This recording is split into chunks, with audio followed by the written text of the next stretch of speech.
Olá, pessoal. Bem, nós sabemos por que você está aqui. Você quer ver algo que nunca viu antes, ser surpreendido, aprender algo novo e talvez até absurdo sobre a natureza, a tecnologia humana, os animais ou apenas o mundo ao nosso redor. Bem, você veio ao lugar certo. Vamos lá. Capa da invisibilidade. Lembra do Harry Potter e de sua incrível capa de invisibilidade?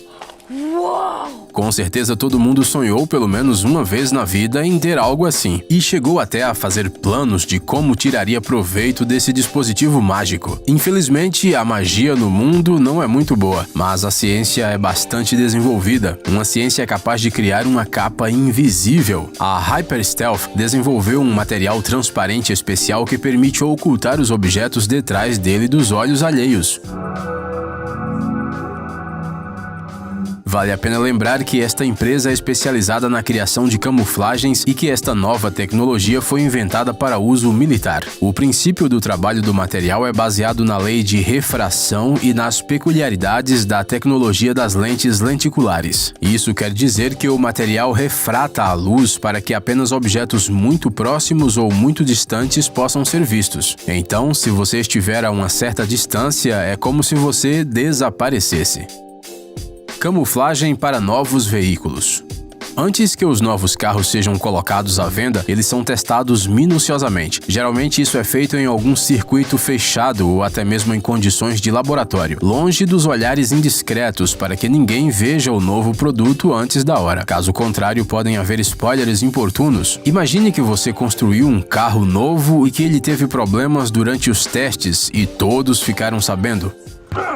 Seria um desastre para as vendas. Mesmo assim, os novos carros são testados nas vias públicas muito antes de aparecerem nas concessionárias. E para que ninguém adivinhe quais são os modelos desses veículos, uma camuflagem especial é aplicada à sua lataria. Isso é estranho? Claro que é, mas funciona. Torneios de cavaleiros na água. Certamente você imagina um torneio de cavaleiros nas melhores tradições medievais. Cavaleiros com belos escudos correndo um contra o outro, tentando derrubar o seu oponente da sela.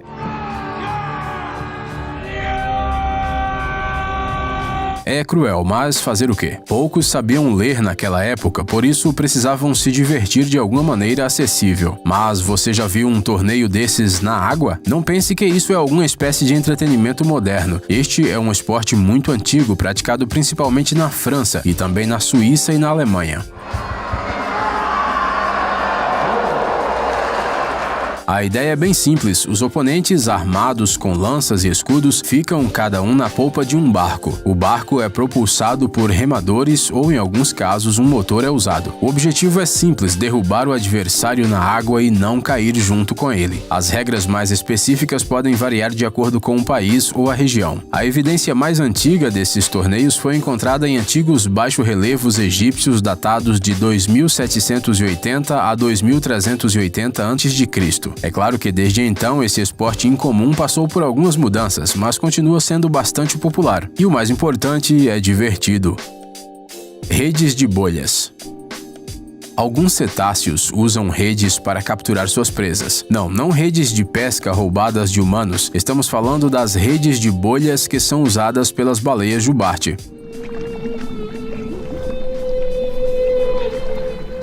Isso é algo genial à sua maneira. Essas baleias mergulham sob cardumes de peixes e começam a circular em uma espiral para cima, exalando bolhas de ar. Cercados por densas paredes de milhares de bolhas, os peixes se reúnem em um monte e gradualmente flutuam para a superfície ou vão para baixo. Eles simplesmente não podem sair do círculo e seguir nadando. Na superfície, a presa geralmente já está sendo esperada por uma segunda baleia, pronta para um almoço farto.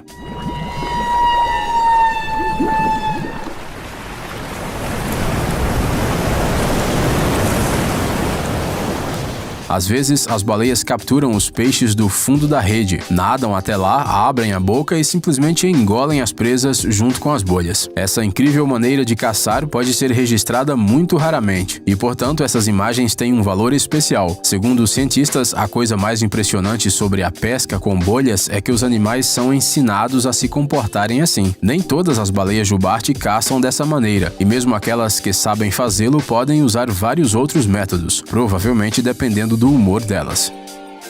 Patinação no gelo fino. Patinar e até mesmo ficar parado no gelo fino é uma ideia muito perigosa. A qualquer momento a camada de gelo pode rachar e a pessoa pode cair na água, de onde simplesmente não poderá sair. No entanto, patinar no gelo fino é algo que o sueco Martin Nagel ama fazer. Normalmente a espessura do gelo não ultrapassa 5 centímetros, e para passar por ele é necessário um cálculo preciso. Mas Martin é um atleta e cientista que patina há muitos anos, então ele sabe exatamente o que está fazendo. Ele até escreveu alguns livros, incluindo um manual completo sobre física do gelo. Dizem que este é um manual realmente interessante para todos os que estão pelo menos um pouco interessados no gelo. Resumindo, Martin é um verdadeiro profissional. Não é de surpreender que os sons produzidos pelo gelo debaixo dos pés desse cara soem sobrenaturais e encantadores.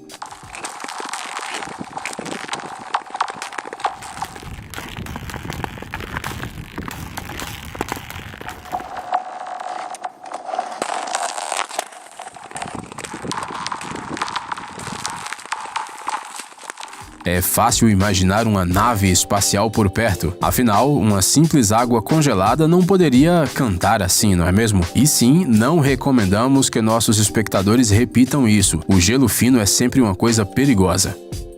Moinhos de vento antigos. Moinho de vento. O que você imagina quando ouve estas palavras?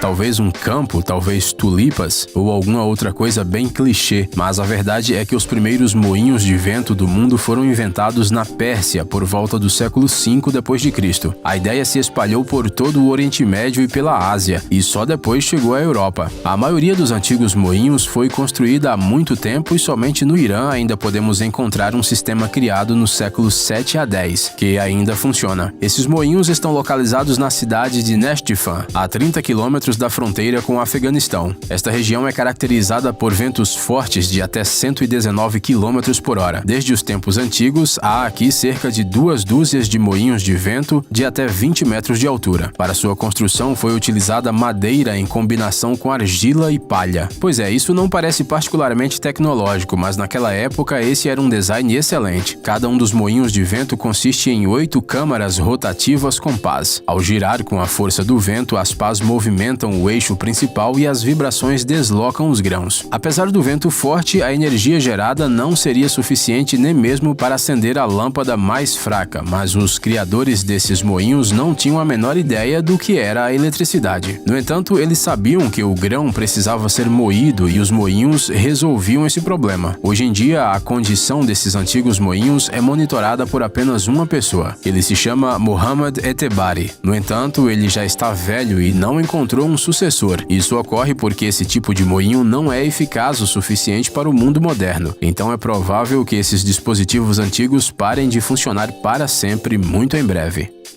O ator que fez 500 papéis. O rosto deste homem lhe parece familiar?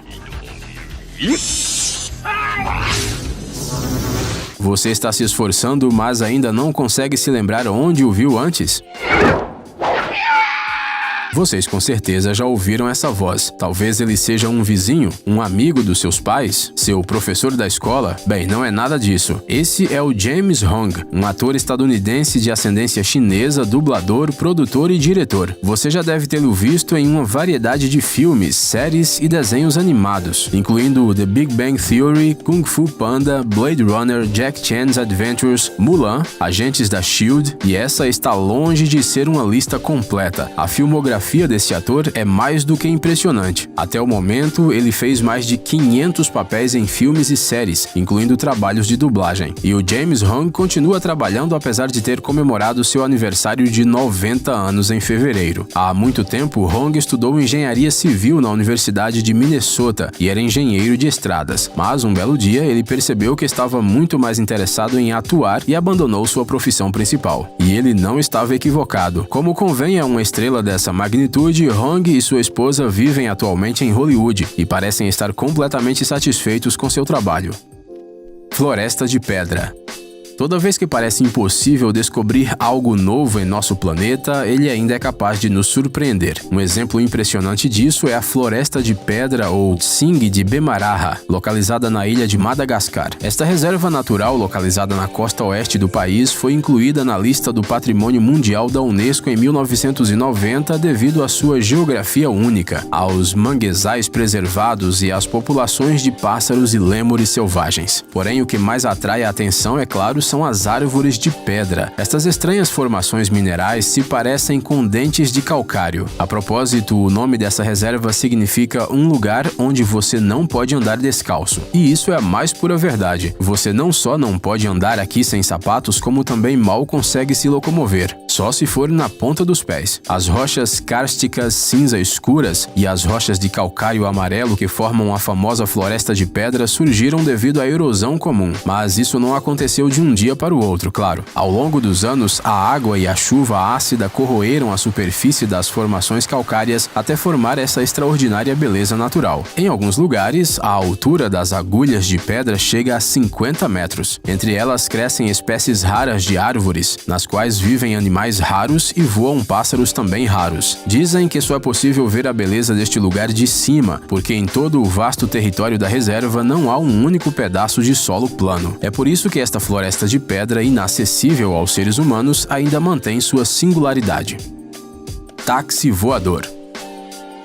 A humanidade já está planejando a colonização de Marte, mas ainda não criou carros voadores? Não foi isso que imaginaram os escritores de ficção científica para o nosso futuro. Mas não se desanime antes da hora. Afinal, muitos inventores estão trabalhando nessa direção. Na verdade, o primeiro teste bem-sucedido já aconteceu. Em maio deste ano, a empresa alemã Lilium anunciou que tinha realizado testes de voo do seu táxi elétrico de 5 lugares Jet. Esta é uma aeronave bastante incomum, capaz de acelerar a uma velocidade de 300 km por hora. Nada mal. O aerotáxi está equipado com 36 motores elétricos relativamente pequenos, 6 nas asas dianteiras e 12 na traseira. Obviamente, a pergunta mais importante: qual a distância alguém pode voar em um dispositivo assim? A autonomia do Lilium Jet é de 300 km.